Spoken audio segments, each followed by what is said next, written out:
These violations simply will not stand, Sheriff. Your unauthorized watercraft must be removed immediately. Karen, you have no jurisdiction here. Blue strobes bounced off the lake at 5:13 a.m., painting my dock like a nightclub while the air bit my cheeks.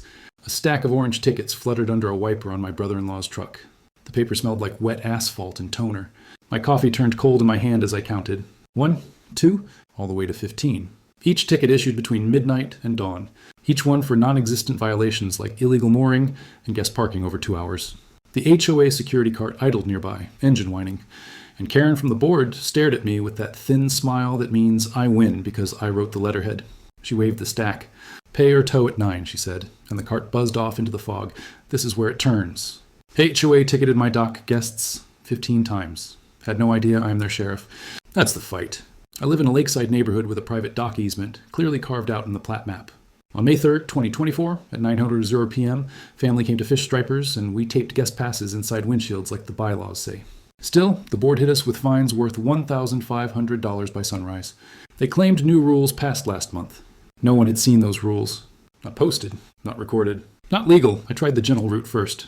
I emailed the board. I walked to Linda's porch at 6:45 p.m., the one with the metal rooster and the camera that talks. "Linda, this is a mistake." She stared straight through me and said, "Parking is a privilege, not a right." Monday, I spoke at the meeting in the clubhouse, the one that smells like lemon cleaner and old carpet. The room went quiet. Neighbors looked at their shoes. One whispered, "Don't make it worse." My phone buzzed as I sat back down. Another ticket posted at 8:02 p.m. Every appeal I filed got stamped received, then nothing. I lined up photos, emails, and call logs in a binder. I promised myself a line in the sand. No yelling. No late-night drama. Only the proper channels. The thing Linda didn't know was simple. I also serve as the county sheriff for this district. I do not use my badge for personal battles, and I wasn't about to.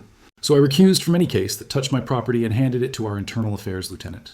But the law is the law. Patterns of false reports can be prosecuted. I filed a public records request for every HOA call to dispatch since January. The file landed with 63 pages.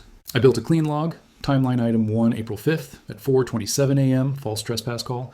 Timeline item 2, April 17th at 11:15 p.m., false noise complaint. Timeline item 3, May 3 at 3:06 a.m., false parking hazard. The same caller each time.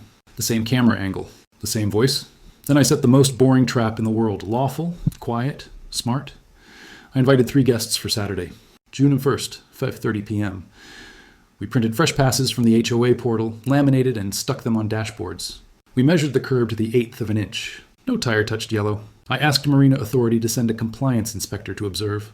I asked Internal Affairs to assign deputy crews, not from our station. They parked 3 streets over, no lights.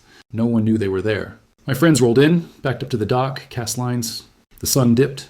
The mosquitoes bit. At 7:12 p.m., HOA security crept up and started writing. At 7:16 p.m., Linda called 911 for trespass and dangerous mooring. The inspector stepped forward, calm as a church bell. "Ma'am, this is not your jurisdiction," he said. Body cams clicked. My guest said very little. The cart backed up, wheels squeaking. Linda doubled down. "Write the tickets anyway," she told her guard. He did. And every second of it landed on video. We didn't yell. We didn't gloat. We waited. On Tuesday, the board opened its regular meeting at 6:00 p.m., with lemonade cups and little pretzel sticks by the door. The room filled with neighbors. "Phones out. Stream live," someone whispered. I stood up as a neighbor. I read the dates, the amounts, the rule citations that didn't exist, the map pages that did. Then, Internal Affairs walked in and the marina inspector sat next to him up front. A deputy spoke first, not me. "Based on the evidence, these tickets are invalid." The room hummed. The inspector added one more nail. The HOA attempted to enforce on state water and public easement. Not your power. It was the flip. Linda tried to talk over him. People started laughing. Not cruel, but the kind of laugh that happens when a balloon pops and you've been holding your breath for months. Phones recorded. Comments flew online. 15,000 views by midnight. Caption: "When HOA meets the wrong sheriff." By Friday, the council attorney issued a letter. Refunds and rescissions for all 15 tickets from May 3rd and June 1st. Plus, 32 more issued to other guests this spring. The county clerk mailed fines to the HOA for unlicensed security conduct. The dispatch report flagged 3 false calls as criminal referrals. Linda lost her seat as president that night. The board voted her out, 6-1. She didn't meet my eyes on the way out, and I didn't need her to.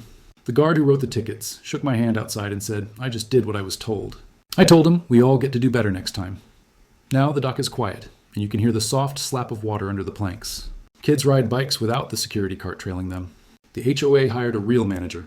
We posted real rules that match real law. After church last Sunday, I left a box of glazed donuts at the gate for the volunteers and put the binder back on my shelf. The air smelled like cut grass. Peace feels small until it's gone, then big when it returns. As for Linda, she's doing community service at the marina cleanup next month. If she calls 911 again for a fishing pole, someone else in my office will handle it. I'll just wave from the water and keep my line straight. Please follow for more HOA showdowns like this. Do you think she got what she deserves? Comment below.